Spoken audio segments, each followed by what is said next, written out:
नमस्कार। स्वागत है आपका आपके पसंदीदा कार्यक्रम कहीं सुनी में। कहीं सुनी में आज मैं हूं आपके साथ अभिषेक तिवारी। आज बातचीत करेंगे हम राजस्थान की उन लोकसभा सीटों की जहां पर कांग्रेस अपने उम्मीदवार पहली सूची में घोषित करने जा रही है। अब आप ये कहेंगे कि ये चर्चाएं जो हैं ये तो फिजाओं में घूम ही रही हैं और पता चल ही जाएगा 2-3 दिन में जो भी नाम आने वाले हैं।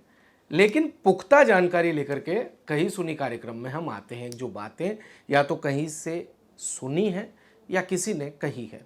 तो जो निकल कर के सामने आया है जयपुर और दिल्ली से वो ये है कि 10 सीटों पर लोकसभा प्रत्याशी कभी भी घोषित हो सकते हैं। कभी भी हम इसलिए कह रहे हैं क्योंकि स्क्रीनिंग कमेटी की जो बैठकें हैं वो पूरी हो चुकी हैं। 25 ही लोकसभा सीटों पर कांग्रेस ने स्क्रीनिंग तो कर ली है, लेकिन अब मामला जो है वो विचाराधीन होगा सीईसी के सामने। सेंट्रल इलेक्शन कमेटी जिसे कहा जाता है कांग्रेस की, सीईसी के सामने जब नाम जाएंगे तो अब ये निर्धारण होगा कि कौन कौन सी वो सीटें हैं या कितने फेज में राजस्थान की सीटों को घोषित किया जाए। तो पहले फेज में हो सकता है कि 10 लोकसभा सीटों की घोषणा हो जाए। वो 10 लोकसभा सीटें कौन सी है, कौन वहां से प्रत्याशी होंगे, वैसे हमने आपको लगभग 25 ही सीटों पर प्रत्याशियों के जो पैनल हैं वो बता दिए हैं। लेकिन आपको यहां पर अब ये भी बताना लाजमी हो जाता है कि हर सीट पर सिंगल पैनल भी जा चुका है और कई सीटें ऐसी हैं जहां पर 2-2 या 3-3 नाम गए हैं। तो वो भी फाइनल सीईसी की बैठक में ही होंगे कि अंतिम मोहर किस पर लगाई जाए। फिलहाल हम आपको बता दें कि पहली लिस्ट में 10 उम्मीदवारों पर जो है वो चर्चा होगी। 7 मार्च को बैठक होगी, यानी कि कल बैठक होगी। सीईसी की बैठक के बाद कभी भी लिस्ट आने की संभावना है। ऐसा नहीं है कि 10 तारीख के बाद आएगी या 10 से पहले आएगी, नहीं। हो सकता है कि बैठक के तुरंत बाद भी डिक्लेरेशन किया जा सके। हो सकता है कि 8 मार्च को पहली सूची आए, हो सकता है कि 9 मार्च को आए। वो कांग्रेस अपने हिसाब से देखेगी, लेकिन पहली सूची में 10 से 15 नाम आ सकते हैं। अगर बात करें कौन कौन सी वो सीटें होंगी, किन सीटों पर कौन से प्रत्याशी होंगे, तो वो चीज़ तो हम आपको पहले ही बता चुके हैं। लेकिन अभी यहाँ पर जो एक महत्वपूर्ण सूचना किसी के कहे अनुसार आई है और हमने सुनी है, तो वो दरअसल ये है कि अशोक गहलोत जोधपुर से चुनाव लड़ने वाले हैं या नहीं, इस पर बात नहीं कर रहे, बल्कि बात इस पर कर रहे हैं कि अशोक गहलोत जो पिछले काफ़ी समय से इंडिया गठबंधन की बैठकों में दिखाई दे रहे थे और कांग्रेस की जो अन्य पार्टियों से गठबंधन की भूमिका है उसे तय कर रहे थे, अब अशोक गहलोत को चिंता सताने लगी है फिर से एक बार वैभव गहलोत की। जी हाँ, आपको बता दें कि 2019 का लोकसभा चुनाव वैभव गहलोत गजेंद्र सिंह शेखावत के सामने जोधपुर से लड़े थे, लेकिन उन्हें करारी हार का सामना करना पड़ा था। अब इस परिस्थिति में कि वैभव गहलोत को फिर से हार का सामना नहीं करना पड़े, इसके लिए दूसरी सीट का विकल्प तलाशा गया है। दूसरी सीट कौन सी? तो दूसरी सीट है जालोर और सिरोही। जी हाँ, जालोर सिरोही, जहां से देवजी पटेल सांसद हुआ करते थे, उनका टिकट काट करके लुम्बाराम चौधरी को उम्मीदवार बनाया गया है। देवजी पटेल चूंकि विधानसभा का चुनाव हार गए थे तो लुम्बाराम चौधरी को वहां भेजा गया है। लेकिन अब रतन देवासी का नाम सुनने में आ रहा था, जो पूर्व में लोकसभा प्रत्याशी रहे थे कांग्रेस के टिकट पर। अब उनका टिकट हो सकता है यहां से काट दिया जाए और वैभव गहलोत को भेज दिया जाए जालोर सिरोही। इसके लिए अशोक गहलोत को चिंता सताने लग गई है और उन्होंने जालोर के नेताओं को बैठा करके मीटिंग भी कर ली है कि भाई क्या परिस्थिति रहने वाली है।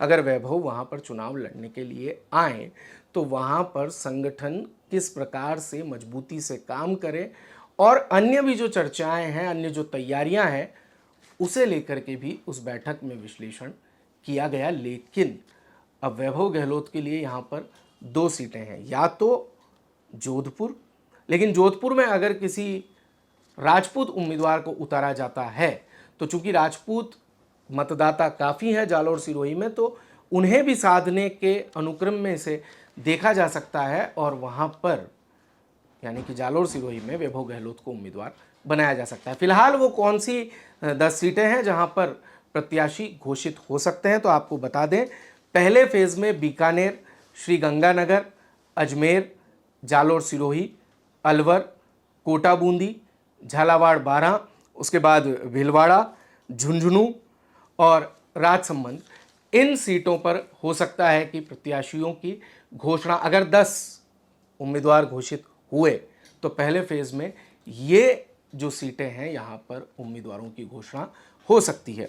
इससे इतर अगर हम बात करें तो कुछ अन्य सीटें भी हैं जहाँ पर गठबंधन का विकल्प तलाशा जा रहा है, जिसमें बांसवाड़ा प्रमुख तौर पर है, क्योंकि बांसवाड़ा में एक बड़ा चेहरा महेंद्रजीत सिंह मालवीय जब से पार्टी छोड़कर के बीजेपी में गए हैं तब से कांग्रेस की सांसें वहां पर हलक में हैं, क्योंकि उनके पास लोकसभा में चुनाव लड़ाने के लिए कोई मजबूत चेहरा नहीं था। अब विकल्प तलाश रहे हैं, हालांकि विकल्प के तौर पर यूथ कांग्रेस के अध्यक्ष गणेश घोगरा को देखा जा रहा है, पूर्व अध्यक्ष, और विकल्प के तौर पर वहां पर देखा जा रहा है अर्जुन सिंह बामनिया को भी, और भी कई अन्य नेता हैं, नानालाल निनामा है। लेकिन हो सकता है कि यहाँ पर भारतीय आदिवासी पार्टी से गठबंधन किया जाए और भारतीय आदिवासी पार्टी के जो प्रत्याशी हैं उन्हें समर्थन दे दिया जाए, तो संभावना जताई जा रही है कि ये सीट जो है झोली में आ सकती है इंडिया गठबंधन के। लेकिन दूसरी चीज़ यहाँ पर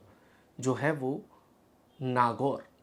नागौर लोकसभा सीट पर पिछली बार बीजेपी से गठबंधन किया था हनुमान बेनीवाल ने, और हनुमान बेनीवाल शायद तैयार बैठे हुए हैं किसी न किसी तरीके से ज्योति मिर्धा की राजनीति को जो है वो खत्म करना है। इसीलिए पिछली बार उन्होंने बीजेपी से गठबंधन कर लिया था। ज्योति मिर्धा पिछली बार कांग्रेस में हुआ करती थी, पार्टी चेंज की, विधानसभा का चुनाव लड़ा बीजेपी से, लेकिन बीजेपी से चुनाव हार गई। वो विधानसभा का चुनाव था, अब लोकसभा का चुनाव है, और लोकसभा चुनाव में ज्योति मिर्धा अगर यहाँ से उम्मीदवार होती है तो हरेंद्र मिर्धा जो उनसे विधानसभा का चुनाव जीते थे, उनके चाचा हैं, वो तो पहले ही मना कर चुके हैं कि भाई भतीजी के सामने अब फिर से मुझे चुनाव ना लड़ना पड़े, ऐसी स्थिति ना आए। तो वहाँ पर मुकेश भाकर हैं या अन्य भी कैंडिडेट्स हैं कांग्रेस के जिन्हें देखा जा रहा है कि इन्हें उतार दिया जाए। लेकिन संभावना ये भी है कि आरएलपी से वहाँ पर गठबंधन हो जाए, और अगर आरएलपी से गठबंधन होता है तो कई सारे ऐसे नेता दूसरे भी हैं, यूनुस खान की बात कर लीजिए, जाकिर गहसावत की बात कर लीजिए, ये नेता कितने राजी होंगे? जाकिर गहसावत तो कांग्रेस के ही हैं, क्या वो हामी भर पाएंगे? तो कांग्रेस का 40% से ज़्यादा वोट बैंक अभी भी नागौर में है। अगर कांग्रेस इस पर मेहनत करती है तो शायद हो सकता है कि उन्हें गठबंधन ना करना पड़े, क्योंकि खीवसर से ही इस बार बहुत कम मतों से चुनाव जीते थे हनुमान बेनीवाल।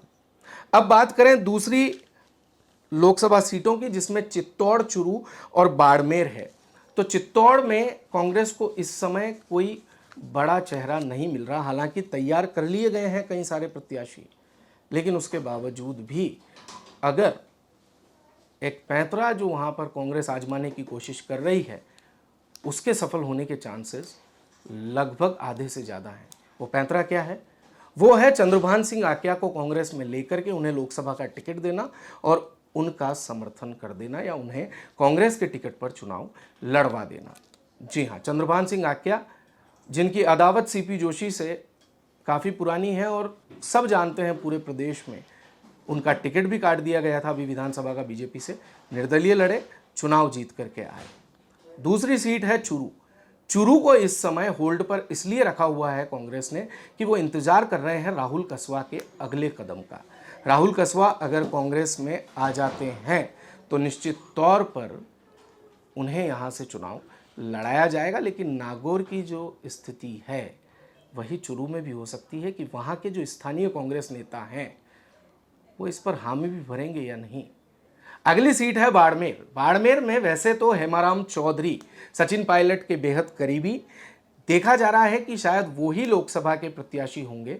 हरीश चौधरी वैसे बायतू से विधायक हैं, पूर्व में यहाँ से सांसद भी रहे हैं, लेकिन हो सकता है कि हेमाराम चौधरी यहाँ पर आकर के चुनाव लड़ें, और अगर सचिन पायलट ने कहा तो वो मना भी नहीं कर पाएंगे, और हेमाराम चौधरी सबसे मुफीद भी हैं। लेकिन एक और विकल्प यहाँ पर भी कांग्रेस देख रही है रविंद्र सिंह भाटी के रूप में।